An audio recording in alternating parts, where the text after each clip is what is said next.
space to you. And when I started to prepare that presentation, I go back again to the title. I realized that I could organize it very nicely along a number of titles from iconic children books. And that, at the end of the day, was not a big surprise, because children books tell us about the very basic and fundamental narratives that organize our lives and that allow us to make sense of our lives. So having those children books as guides was a very clear insight. And also, obviously, I had as the main title, Where the Wild Things Are, that wonderful book by Sendak, who sends Max, a little boy, suddenly off the dinner table and imagining diving into wild creatures inhabiting a strange world, which is, as we have just learned from Veronica, what we are about to still going through in these years. And I then decided to have 3 chapters each. This is the wrong version of my presentation, I'm afraid. So I will improvise a little bit. The first chapter is not A Giraffe and a Half, which is also a very nice poem by Shel Silverstein, which I recommend. But the first chapter has the title Aschenputtel, which is the German version of Cinderella. And it opens with that very dramatic scene that a plague infests a village, and the wealthy gentleman's wife lies on her deathbed. What an opening for a story. Of course, that goes on, as we know, including that wonderful metaphor of the shoe, the trick with the shoe, into a situation where you have winners and losers, which is pretty much what we went through, and I will come back to that in a moment, over the past year and a half. Enrico Turin of the Federation of European Publishers has produced a wonderful report comparing winning and not winning countries. And we see how huge the differences are between Finland, Norway, Sweden, where you had gains in the book market, as compared to most of Central and Southeastern Europe, where it was a very hard time, where books did not win readers, but lost traction, and book professionals, publishers, retailers, ran into very, very difficult times. So we must be clear, we are in a period where we have one overarching condition, the pandemic, which produces very, very diverse impacts and effects. And those who are winners in these circumstances are those who somehow reinvent themselves, who come to terms with what Veronica so beautifully explained a moment ago as the liminality. Those who reinvent themselves and succeed in finding a perspective that cuts across the losses, or that reframes the landscape to gain even in importance. And these were many, many small and medium-sized actors around the world in the book trade, starting with the small shopkeepers of bookstores who took out their bicycles, delivering books to the doorsteps of their customers, to the point of getting a free lunch because the customers were so amazed by their service. But it ended in the omni-channel universe, where huge chains started to collaborate with others and started to make a totally different relationship with the end consumer, their day-to-day reality. And this is where the shoe trick of Cinderella comes back into play, because just imagine what a wonderful end consumer target audience targeting was what she achieved. Yeah, she coming out of the ashes, of the fringes, suddenly, just by losing her shoe in the right moment, at the right place, becomes a winner and marries the prince, the wealthy man, whoever, according to the respective versions of that fairy tale. But also, we have not only the fairy tale winners, we have the corporate winners.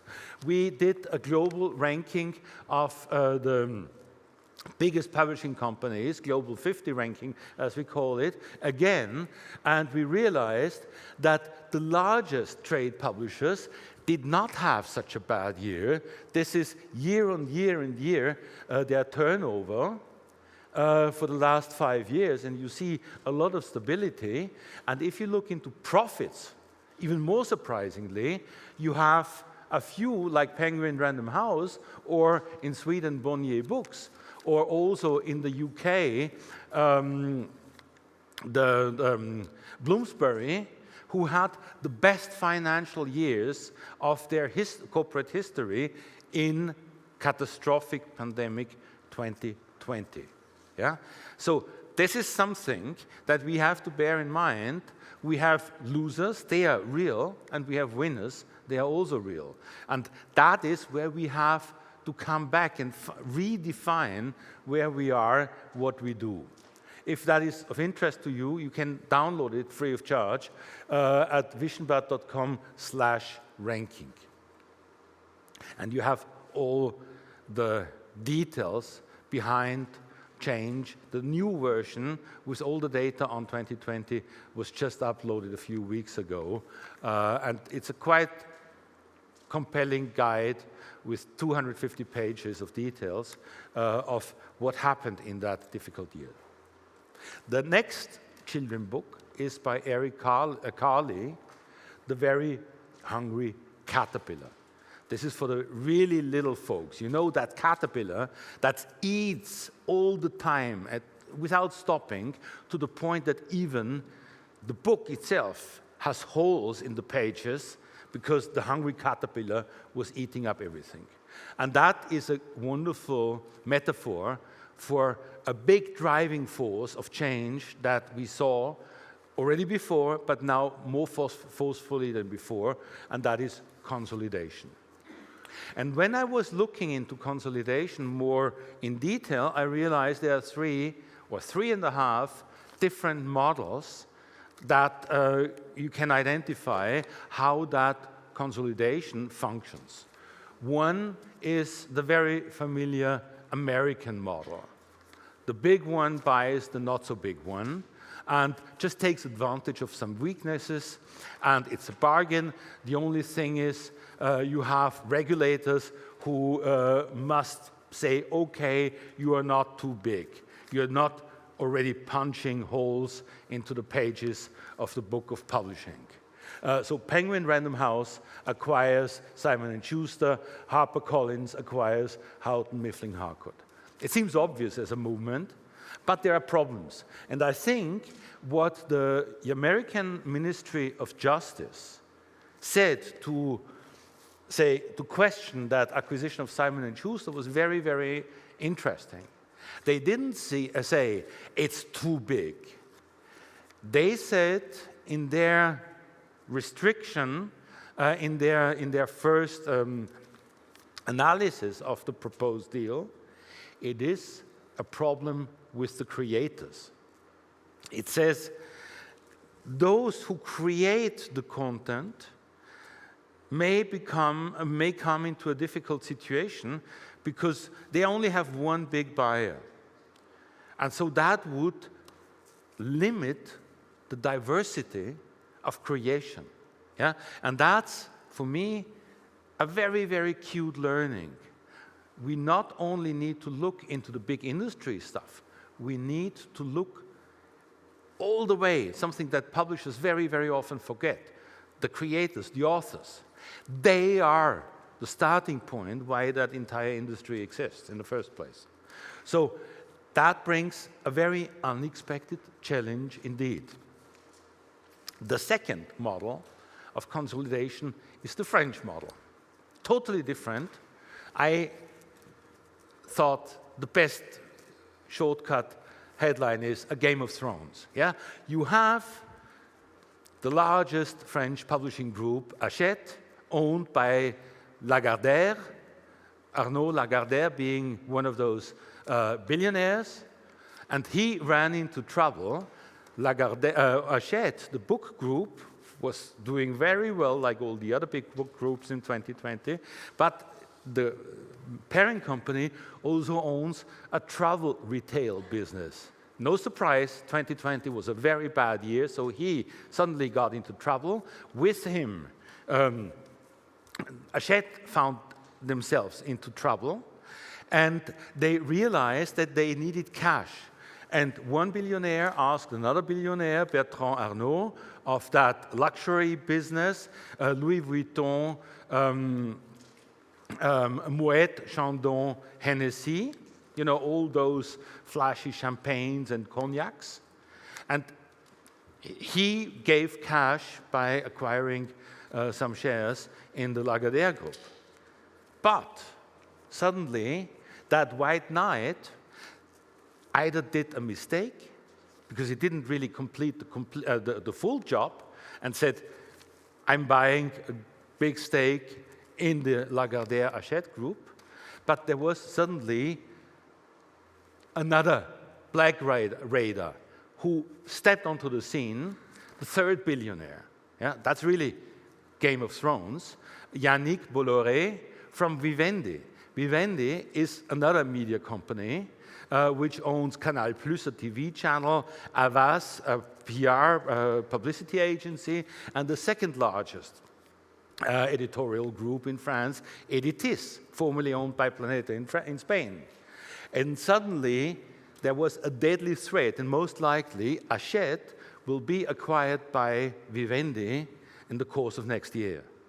So, topsy-turvy, yeah? Everything is new, and you cannot really predict. Honestly, no one exactly knows, because Yannick Bolloré, that black raider who tries to acquire Hachette now, didn't really reveal his plans in detail, what is his intention. But behind this, that all debate between what are books, are they something special, kept in their own books, in a book publishing company, or do they belong in that multimedia universe that Vivendi represents, with TV, with PR, with globalization of everything that is flashy. Yeah? And this is an old debate, we don't know. But again, creation is perhaps the breaking point if everything under one sky produces the interesting creations for the consumer who needs to be interested in spending their time consuming them, or is it better to have just the book world? And then there is the German way of consolidation. When I asked first my friends in Germany, what is your feeling about consolidation? The answer was, oh, there is no consolidation in Germany. And I said, wait a moment. In retail, there is one book chain, Thalia, just acquiring one regional chain after the other. They are growing to the point that they compete now on equal level with Amazon as a bookseller. And they bet on omni-channel, meaning 40% of their turnover comes now from e-commerce, selling physical books, but also e-books, audiobooks, whatever, on Tolino, on whatever device, omni. But they do not appear to be a black raider, someone who is acquiring everything and pushing everybody else out. They come as a friend and say, we even have a collaborative platform where they invite competitors, small shop owners, to be a part of a digital sales universe, because their belief is that collaboration is the word of today. Again, the main challenge is you have to make that work in a sustainable way. So that's a big approach, but not a given that it works sustainably over a long period of time automatically. And then I said 3.5 ways of the hungry caterpillar is totally new models, new people coming in. Storytel, and I will talk about that in a minute, is basically thriving on a totally different business model than selling books. They sell subscriptions. Something that I was told time and again for years by publishing people, oh, subscriptions, that doesn't work with books. Well, Storytel is working with subscription very successfully. And now suddenly a much bigger unit, Spotify, which is selling subscription on music worldwide for years, starts to get into audiobooks. And of course, lots of rumors are around what is going on with Storytel. Both are Swedish or have Swedish origins. Is at the end of the day, Storytel going to end up within Spotify? We don't know. But we see that totally different industry approaches suddenly become part of our publishing reality. So we have and here I have to adjust a little bit my title to make it work, fortunate and unfortunate events, as Lemony Snicket has described it in the wonderful series of a series of unfortunate events. Again, very dramatic opening, parents dead, and the first volume of a series of books was titled Bad Beginnings.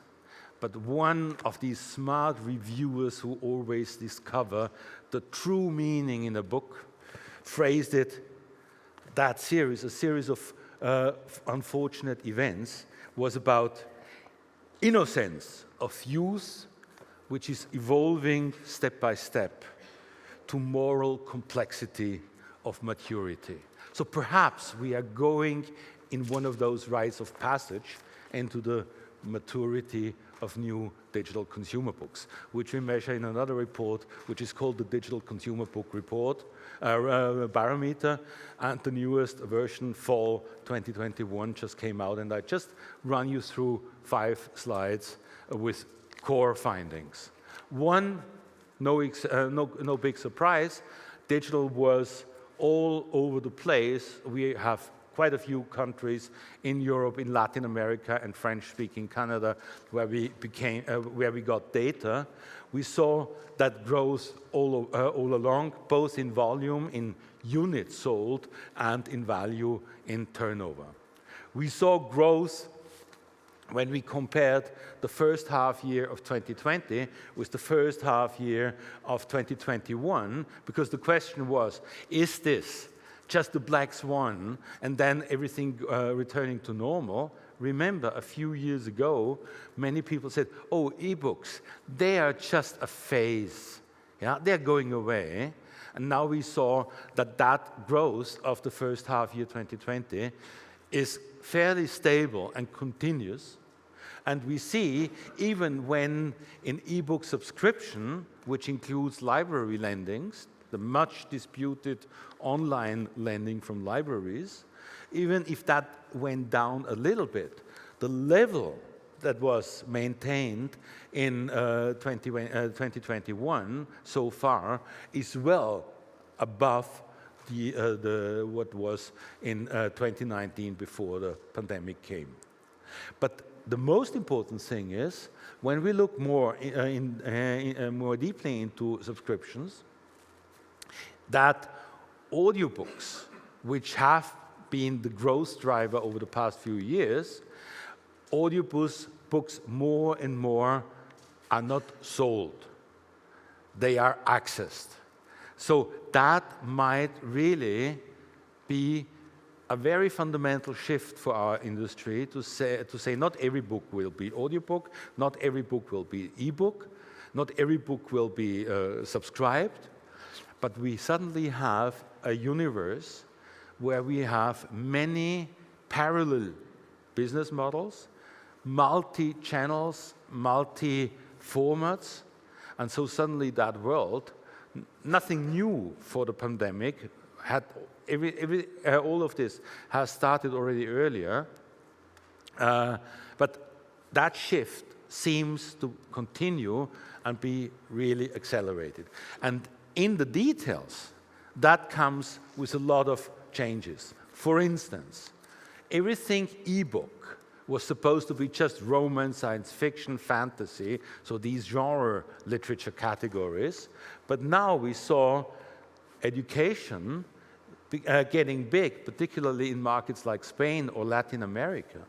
And we see, and that is very, very amazing, this is the prices.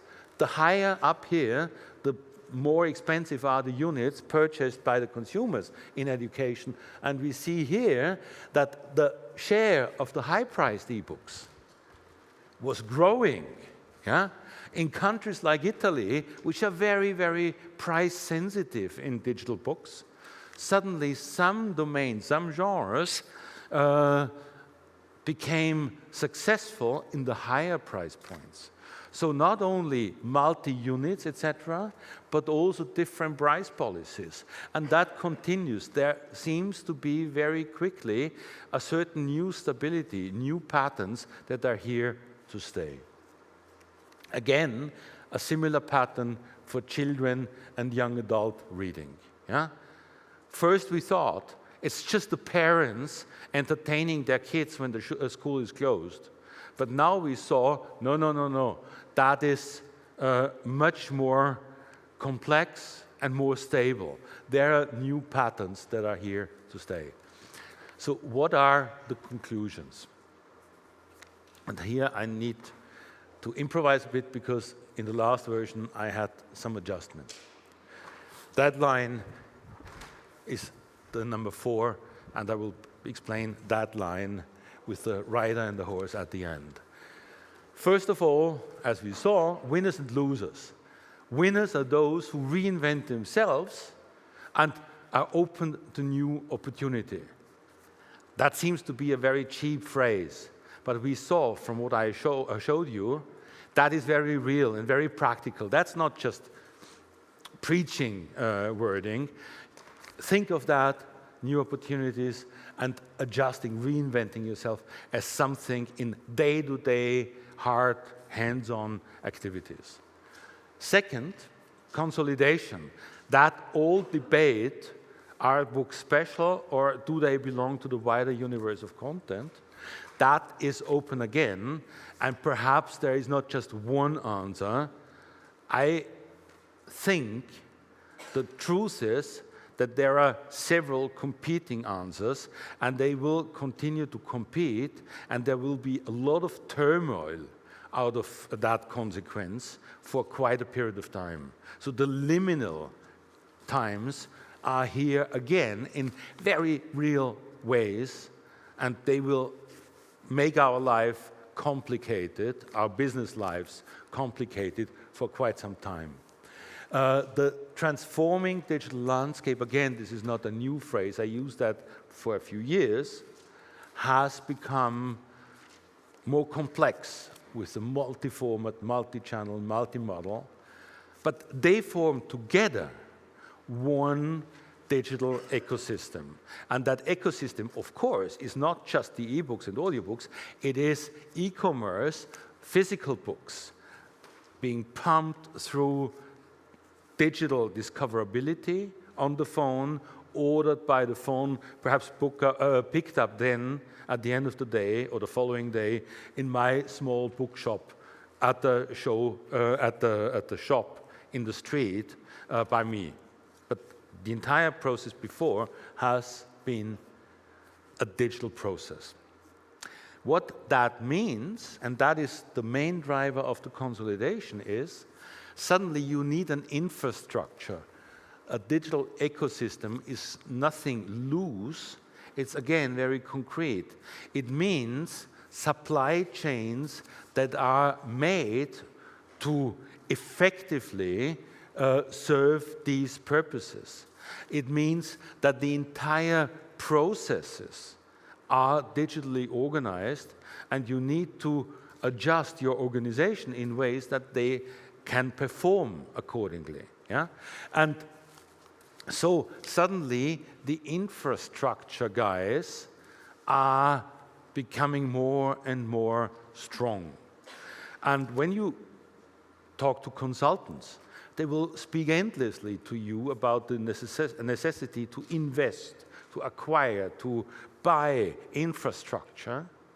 And suddenly, and that was the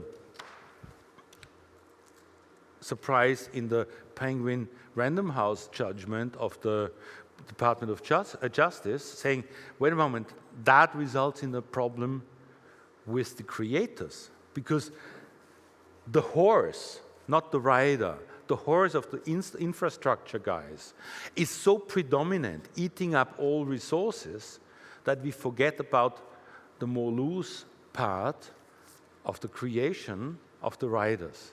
And if you have a horse directing the rider, it's very risky for the rider. It's better when the rider directs the horse, and the horse is a strong horse, loves to run, but to the directions and commands that are given by the rider. That was it. You have 2 reports which I can propose to you free of charge. I have to do a big thank you to those sponsors who support us. Bookwire, the Mark, here the IPDA, Distributors Association, and of course a little help from Maurice Sendak, Shel Silverstein, Eric Carley, Lemony Snicket, and those collectors of the fairy tales, the folk stories that give us the real directions for our lives. Thank you very much.